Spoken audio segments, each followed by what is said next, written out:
Hello, നമ്മുടെ പുതിയൊരു വീഡിയോയിലേക്ക് എല്ലാവർക്കും സ്വാഗതം. ഇത് നമ്മുടെ താഴത്തെ തോട്ടിൽ നിന്ന് കിട്ടിയ മീനുകളാണ് കേട്ടോ.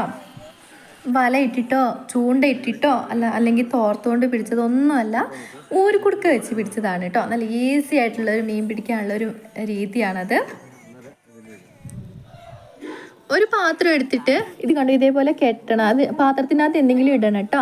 ഇപ്പം ഞങ്ങളിവിടെ ഉപ്പുമാവ് ഇട്ടേക്കുന്നത്, ബാക്കി വന്ന ഉപ്പുമാവ് അല്ലെങ്കിൽ ചോറോ അങ്ങനെ ബാക്കി വന്ന എന്തെങ്കിലുമൊക്കെ ഒന്ന് കുറച്ച് ഇട്ട് കൊടുത്തിട്ട് അങ്ങനെ കെട്ടിയിട്ട് അതിൻ്റെ മുകളിലായിട്ടൊരു ചെറിയ ഓട്ട ഇട്ട് കൊടുക്കാം.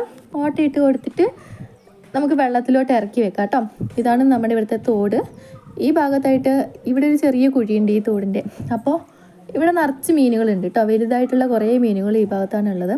അപ്പോൾ ഈ കുഴിക്കകത്ത് കൊണ്ട് വെച്ചിട്ടുണ്ട്. തുണിക്കകത്ത് ചെറിയൊരു ഓട്ട ഇട്ട് കൊടുത്താൽ മതി കേട്ടോ. മീനുകൾക്ക് അങ്ങോട്ട് ഇറങ്ങാനുള്ള ഓട്ട.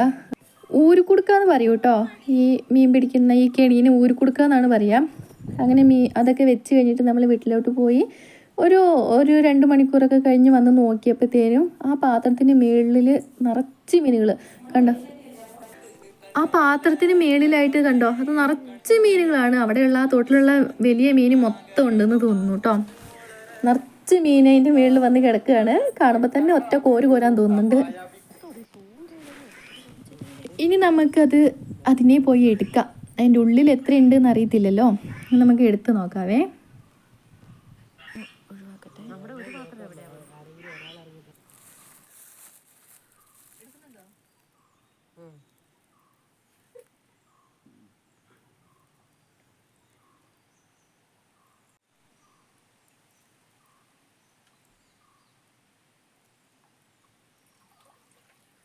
ശരിക്ക് വെള്ളം വേണം ഉണ്ടോടി താമസിക്ക്. ഇതെന്തായാലും നിൻ്റെ ഇടയ്ക്ക് കട്ടായി പോകുന്നത് തന്നെ.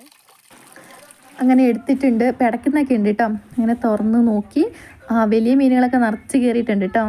കുറേ വലിയ മീനുകൾ കയറിയിട്ടുണ്ട്.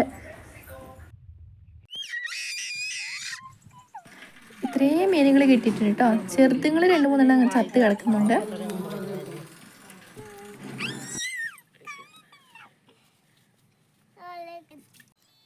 വലിയ മീനുകൾ ഒരു 10 കിട്ടിയിട്ടുണ്ട് കേട്ടോ. ആ 10 ഇങ്ങനെ കോർത്തിട്ടേക്കുവാണ്. നമ്മൾ കടയിൽ നിന്നൊക്കെ മേടിക്കണം മത്തിയുടെ വലിപ്പമുണ്ട് കേട്ടോ. നല്ല വലിപ്പമുണ്ട് മീനുകൾക്ക്. നല്ല പിടയ്ക്കണ മീനുകളാണ് കേട്ടോ. പിടയ്ക്കുന്നുണ്ട്. ചിലതൊന്നും ചത്തിട്ടില്ല. ഇനി നമുക്കിതിനെ വൃത്തിയാക്കി എടുക്കാം. ഉപ്പും ചാരവും കൂടി ഇട്ട് നന്നായി തേച്ചൊരച്ച് കഴുകിയെടുക്കാം. അതിലേക്ക് ചാര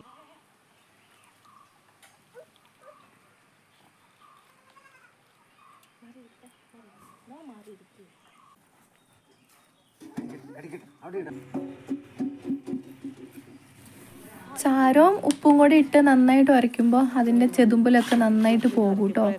ഇനി കോൺക്രീറ്റ് സ്ഥലത്ത് വെച്ചാണ് വരയ്ക്കുന്നത്. അതുകൊണ്ട് നന്നായിട്ട് ചെതുമ്പലൊക്കെ പോകുന്നുണ്ട്. പിന്നെ നന്നായിട്ടൊന്ന് കഴുകി എടുത്താൽ മതി. ഒന്നുകൂടി കല്ലിട്ട് ഉരച്ച് കഴുകി എടുത്താൽ മതി. വൃത്തിയാക്കലൊരു കുറച്ച് പണിയാണ് കേട്ടോ. നന്നായിട്ട് വൃത്തിയാക്കി എടുക്കൽ കുറച്ച് പണിയാണ്. ഈ തോട്ടുമീനുകൾക്കൊക്കെ നല്ല ടേസ്റ്റാണ് കേട്ടോ. ഇപ്പോൾ ഉരയ്ക്കുന്ന വലിയ മീനുകളെക്കാളും അതിലും ചെറിയ മീനുകൾ ഉണ്ടാവില്ലേ, അതിനൊക്കെയാണ് ടേസ്റ്റ് കൂടുതൽ.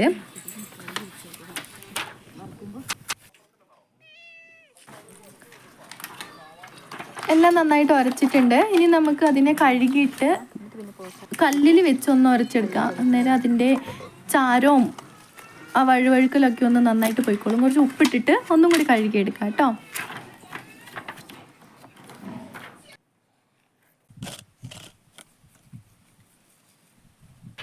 അങ്ങനെ നമ്മുടെ മീനുകളെല്ലാം കഴുകി കഴിഞ്ഞിട്ടുണ്ട്. ഇനി നമുക്കതിനെ വറക്കാം കേട്ടോ.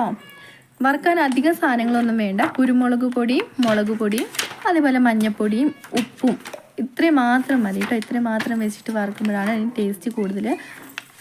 വെളുത്തുള്ളി അതൊന്നും ഇടേണ്ട ആവശ്യമില്ല കേട്ടോ. തോട്ടുമീൻ സാധാരണ ഇങ്ങനെയാണ് വറുക്കാറ്. ഇത്രയും പൊടികളൊക്കെ ഉപയോഗിച്ചിട്ടാണ് വറുക്കാറ്. അങ്ങനെ നമ്മുടെ മീൻ നല്ല മൊരിഞ്ഞ് കിട്ടിയിട്ടുണ്ട്. നല്ല അടിപൊളി ടേസ്റ്റാണ് കേട്ടോ. അപ്പോൾ അധികം പണിയൊന്നുമില്ലാതെ നമുക്ക് തോട്ടുമീൻ പിടിക്കേണ്ടവർക്ക് ഈ ഒരു മെത്തേഡ് ചെയ്താൽ മതി കേട്ടോ. തോട്ടുമീൻ തിന്നാൻ ആഗ്രഹിക്കുന്നവർ പുഴയിൽ ഇങ്ങനെ എത്ര കിട്ടുമോയെന്ന് എനിക്കറിയത്തില്ല. പക്ഷേ തോടൊക്കെ അടുത്തുള്ളവർ ഇങ്ങനെ ഒന്ന് ചെയ്ത് നോക്കി. രാവിലെ വെച്ചിട്ട് വൈകുന്നേരം എടുത്തിട്ടുണ്ടെങ്കിൽ നമുക്ക് നിറച്ച് മീനുകൾ കിട്ടും കേട്ടോ. ഇതിൻ്റെ ടേസ്റ്റ് അറിഞ്ഞിട്ടുണ്ടെങ്കിൽ പിന്നെ ആരും കടയിൽ നിന്ന് മീനുകൾ മേടിക്കത്തില്ല കേട്ടോ.